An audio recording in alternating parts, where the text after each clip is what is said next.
자, 제가 지난 방송에서는 1세대 3주택자가 양도세 중과를 받지 않을 수 있는 그런 10가지 유형에 대해서 방송을 해드렸습니다.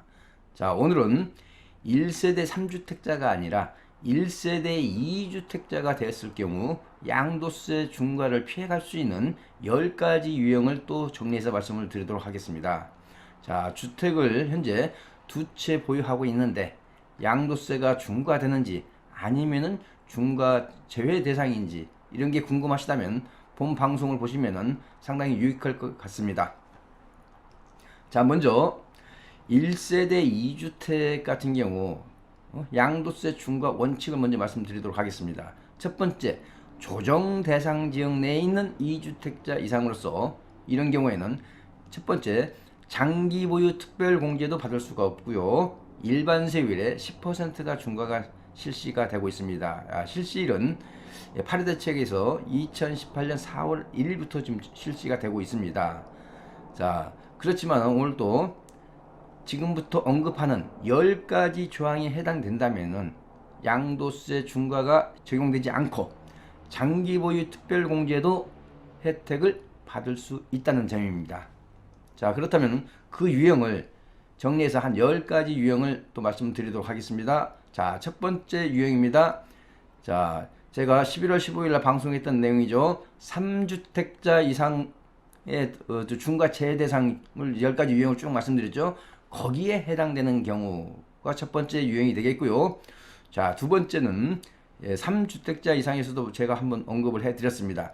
지방에 소재한 기준시가 3억 이하의 주택을 보유한 경우는 아예 주택수에서 빠지기 때문에 중과가 되지 않는다는 거죠. 그렇다면 지방의 정의는 뭐냐? 수도권이라든지 광역시, 특별자치시 외의 지역이면서 지방광역시나 특별자치시에 소속되어 있는 군이라든지 읍면 지역까지도 포함을 합니다.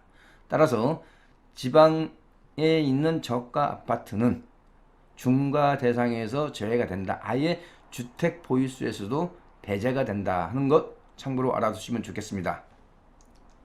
자, 세 번째는 취약이나 근무상 형편이라든지 질병 요양 등의 사유로 이렇게 부득이한 사유로 인해서 취득한 주택은 중과 대상에서 빠지게 되는데요. 그렇다 손치더라도 이 네 가지 요건을 또 충족을 해야 됩니다.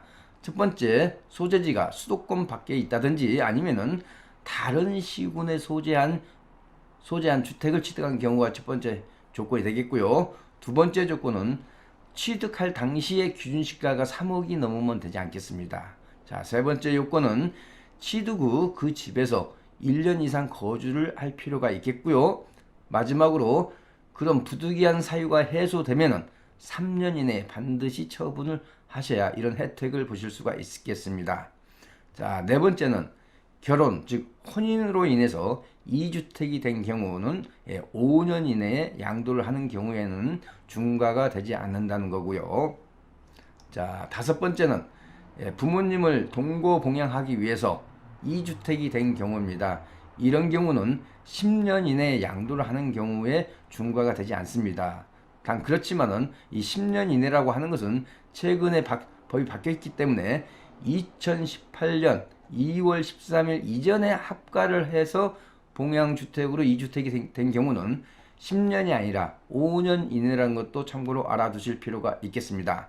자, 그러면 여기서 부모님의 정의가 뭐냐? 첫 번째, 나이 제한이 있다는 겁니다.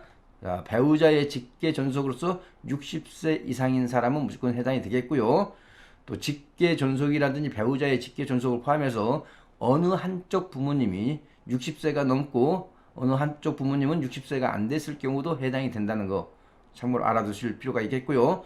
자, 그렇다 손치더라도 만 60세가 되지 않았어도 특이한 케이스에서는 해당이 될 수가 있습니다. 즉 국민건강보호법 시행령에 따라서 중증 질환자라든지 희귀난치성 질환자 또는 결핵 환자, 산정특례 대상자로 등록되거나 재등록되어 있는 사람은 나이 제한이 없다는 거죠. 자, 여섯 번째는 소송이 진행 중이거나 소송 결과에 따라서 부득이하게 취득한 주택은 확정 판결일로부터 3년 이내에 양도하는 경우에는 중과가 되지 않은 그런 제외 대상이 되겠습니다. 자, 일곱 번째 유형은 우리가 잘 알고 있는 일시적 1가구 2주택인 경우죠. 그래서 종전주택을 3년 이내에 양도하는 경우인데, 자, 조정 대상 지역 같은 경우는 2년 이내로 받겠다는 것도 우리가 참고로 알아두실 필요가 있겠고요. 자, 종전주택을 취득 후 1년 경과 후 신규 취득을 한 경우만 일시적 2주택 개념이 성립이 된다는 것도 알아두실 필요가 있겠습니다. 자, 여덟 번째는 양도 당시에 기준 시가가 1억이 넘지 않는 저가주택은 중과가 되지 않는 제외 유형 속에 속한다는 거죠.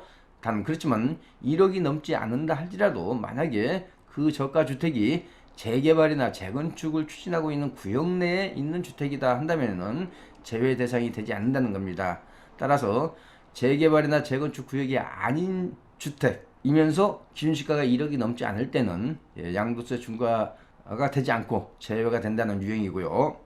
자, 아홉 번째는 제가 지금까지 언급한 1번부터 6번까지 해당 주택을 가지고 있고 그 이외에 한 개의 주택만을 소유하고 있는 경우도 중과가 되지 않겠습니다. 자, 열 번째는 조정 대상 지역으로 지정되기 전에 매매 계약을 체결하고 계약금을 지급받은 경우는 중과가 안 됩니다. 자, 구체적으로 날짜는 이렇습니다. 2018년 8월 28일 이후 양도분부터 적용이 되겠습니다.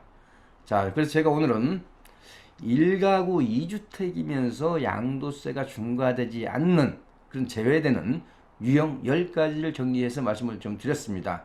자, 다음 방송에서는 재개발, 재건축, 입주권을 가지고 계신 분, 원칙적으로 재개발, 재건축의 입주권은 주택수에 포함되는 게 원칙입니다.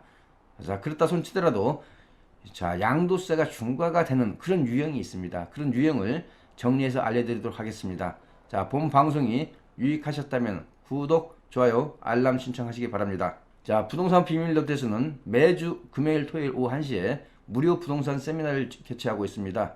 7호선 논현역 4번 출구에서 도보 5분 거리에 있는 강의장에서 진행을 하고 있습니다. 자, 서울전화 533-4000번으로 전화 주시고 미리 예약하시고 오시면은 아주 유익한 시간이 될 것 같고요.